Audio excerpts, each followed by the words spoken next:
All right, this is Jacob Van Duren recording a veteran interview for History 375, and I am interviewing Charlie Warthiemer, who is a Vietnam veteran. So, Charlie, just kind of tell me how old you were and kind of your experience going into the war, kind of training and all that kind of stuff, how you got in. Okay, that was in a period when they still had the draft, and I was about to be drafted. I was supposed to have gotten a critical skills deferment from work, but didn't. And so, long and short of it, instead of being drafted, I enlisted to go into OCS and went through the standard, it was basically 4 months of training, and then went to OCS for 6 months, and then was commissioned as a second lieutenant. And that was in Fort Leonard Wood, Missouri, and Fort Belvoir, Virginia, where I went into engineering OCS. And coming out of OCS, I taught at the engineering school for a year, and then General Westmoreland decided all second lieutenants were going to go to Vietnam. So I went to Vietnam for a year. For a year? Yes. What year was it? That was 1969. 1969. Okay. How old were you at the time? I was 25 years old. 25 years old. So you're all graduated from college? Yes, I had been working for about 18 months before I went in the service. Okay. And did you see any major battles or? Well, I was in an engineering organization, and so it was a combat engineering group, and we built roads in the northern two corps of Vietnam. I started out in the field as a road construction platoon leader. I was out in the field for about a month and a half, and ended up having an opportunity to go interview for a position up at brigade headquarters. And when I went up there, I ran into one of my former students who was a captain, and he was losing his first lieutenant. I was a first lieutenant at that point, and he was losing his first lieutenant, and asked me if I wanted to come to work for him. So I decided that was a lot more let's say potentially a safer assignment than being out in the field. Right. And I still haven't answered your question. And so anyhow, I went into a quarry operation, because when I went back, the battalion commander that sent me up there was not happy, because that was a different job than what he sent me up there for, and he wasn't going to get the general's brownie points that he thought he was going to get. So anyhow, make a long story short, he kept me in limbo for about a month, and I ran a quarry operation, an asphalt operation, and then I went up to brigade headquarters for my remaining, I guess it was almost 10 months I was up there. Anyhow, out in the field, we did see some action, usually being shot at rather than direct engagement. Okay. It wasn't exactly fun. I will tell you a quick story. On the way into Vietnam, after the very long flight over there, we were flying into Cam Ranh Bay Airport, Air Force Base, and we were about to land, but then we had to hold and circle because the airfield was under fire at the time, being mortared. So after a delay of a half an hour or whatever it was, we finally got clearance to come in and land, and as we were coming in to land, we hit the ground and we heard this blam! And it was one of those things where you just wanted to bend over and kiss your tail goodbye. Yeah. And we thought we had been hit by a mortar because the plane just jerked and shuddered and everything else. What happened? He blew a tire on the way in. So that could have happened at any airport with any plane, but that was my introduction to Vietnam. So, but yeah, I was involved in some firefights and getting shot at, and that was out in the field. And we were fortunate that most of the time we were just taking mortar fire. Okay. Do you want to ask a question, or you want me to keep talking? Because there is one funny story. You can keep talking. The unit that I was sent out to, and each step down I was sent, when I got into the in-country, I was sent to brigade headquarters, then to a battalion headquarters, and company headquarters. So I was way out in the boondocks. And we lived in a small compound that was built just for that construction group. And we had what would call living fighting bunkers. And there were just small buildings that were like a small warehouse, basically. But berm that came up the front of it that was about 5 to 6 feet high, about 5 feet high. There's a small window in it that you could fire out of. And then on the roof were sandbags and everything else to protect you in case mortars hit the roof. Right. So they were all in a circle around this compound. We brought the equipment in, the heavy equipment for road construction, into the center of the compound during the night. And then the daytime we take it out and we go build roads. And so when the enemy would come in and attack, I mean, they'd just come in and they'd fire, and you'd go, roll out of bed, go to a window, and take your position. So I was in company in that compound for, I don't know, first few nights I was there. And the guy that I was replacing took me around, showed me around and all that. And it was relatively new. It was only a couple of weeks old when I got there. They were still finishing things up. And he said, now, if we get hit with a mortar attack, that's a long, steady blast on the...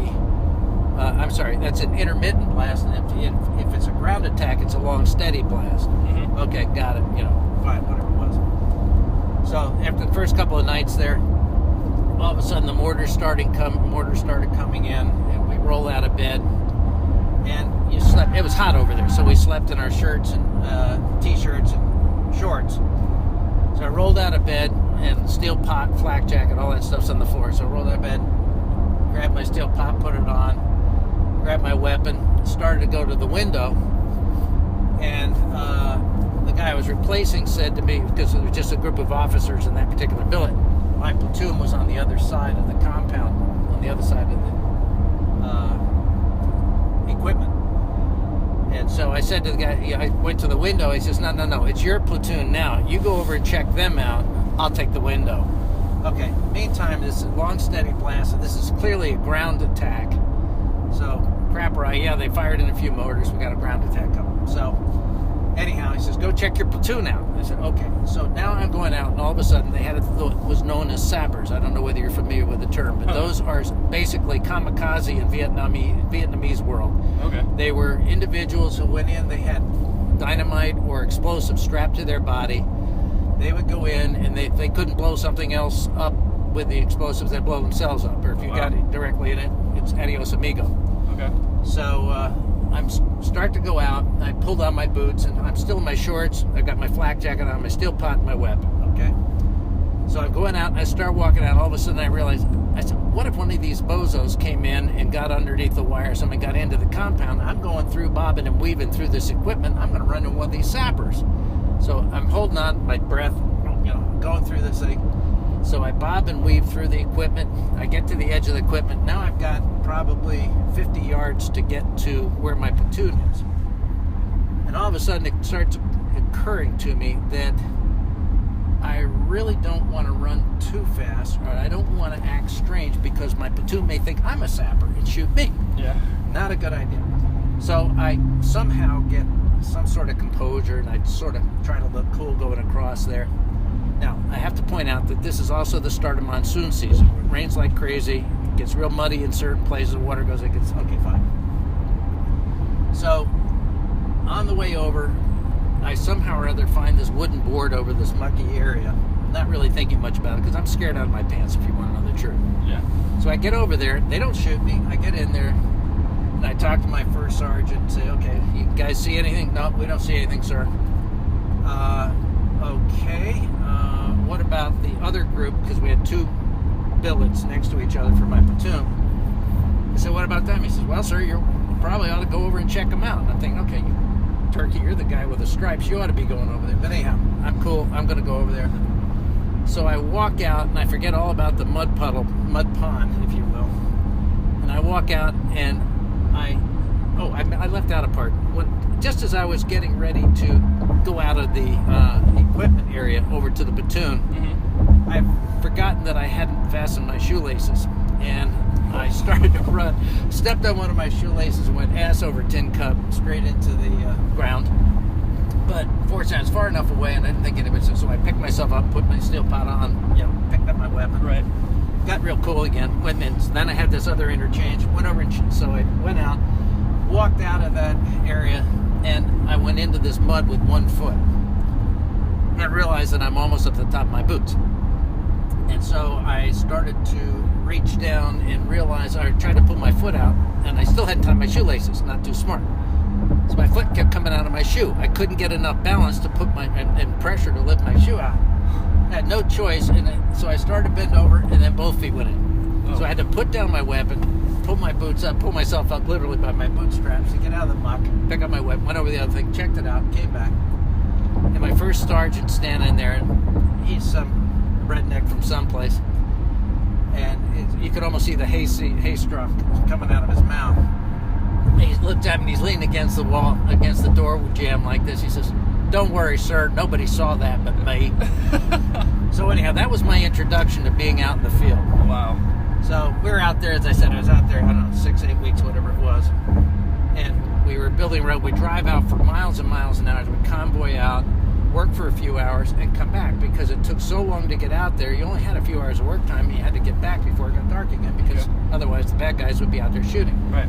Now, we knew when we were in trouble, because we had North Vietnamese troops that were supposedly giving us support building the road. And we knew that when they started to vanish, we were about to get hit. That was our clear sign. So anyhow, we get hit a couple of times, but no bodily damage. So finally, I end up in brigade headquarters a couple of months later, jump shift. Gotcha. And I figure, okay, fine. If everything is finally cool here, I'm in this safe area, nothing could be better. About the first Saturday night I was there, I got there in the middle of the week, like a few days later, all of a sudden the mortars... Oh, I left out the part of the story, the sirens and all that. I forgot to tell you.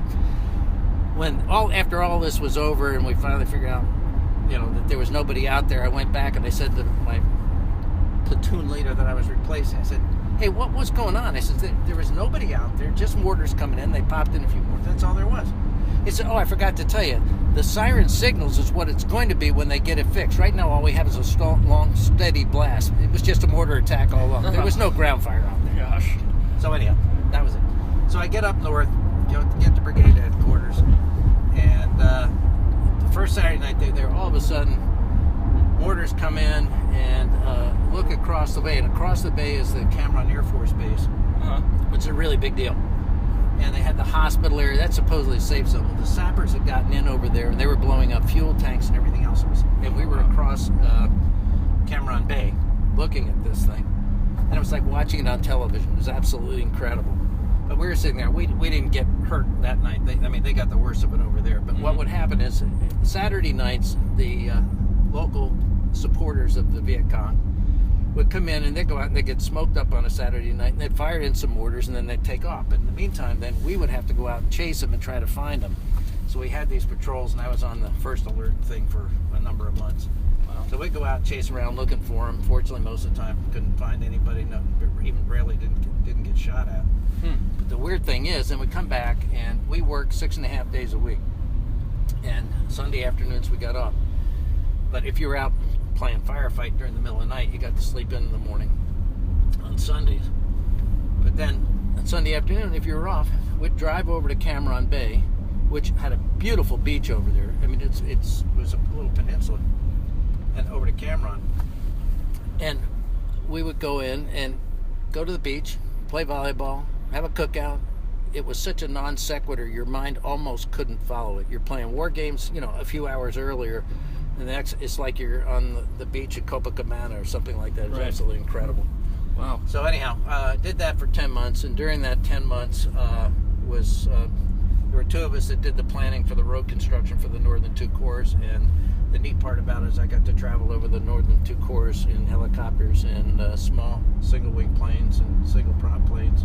Oh, wow. And cool. Visit the construction sites and see what was going on and figure out the things. So that was primarily what I did over there. Okay. Very cool. What was your kind of overall opinion of the war? Oh, that's... let me put it this way. It was clear to all of us on the ground over there that there was no true Washington-based commitment to win that war. Okay. And we knew it was some sort of delaying action, and they weren't positioning the troops and taking the action that would be necessary to actually win it. Whether or not we could have won it, even if we were trying to, which is a different story. But we knew it was a lost cause from the beginning, and by the time I got over there, we were in the mode of just getting ready to, and then finally turning over responsibilities to the South Vietnamese Army, and so it was a total phase-out thing in the last part of it there. Huh. So it was not a really good feeling. But the irony was, it's a pretty country over there, and one of the things, I used to send tapes back home along with letters every day to my wife. And one of the things I remember seeing on the tapes is, one of these days, many folks will be coming over here as a tourist place, and this will be a really cool place to be, which is pretty much what it is right now. Yeah. Huh. But no, it wasn't a good feeling over there, and it wasn't like one of those things, we're going to get one for the country and all the other things. Yeah. I mean, it wasn't that kind of a sensation. So you're kind of just there because you were told to. Yeah. Type of deal. Yeah, I just chose not to go to Canada as the alternative, Yeah. which some of my colleagues did. Wow. Gotcha. Were you religious going over? Somewhat, yes. I mean, I have never been an advocate of organized religion, but I am what I would consider to be a religious person. Yes. Okay. What's your faith? I was impacted at all? Or? Christian. I was primarily Protestant and primarily Episcopalian. Okay. Very cool. And then finally, what was your experience like coming home? That wasn't good. No. No, because during that whole period of time, there was a lot of anti-war protesting and ill sentiment against those that were over there.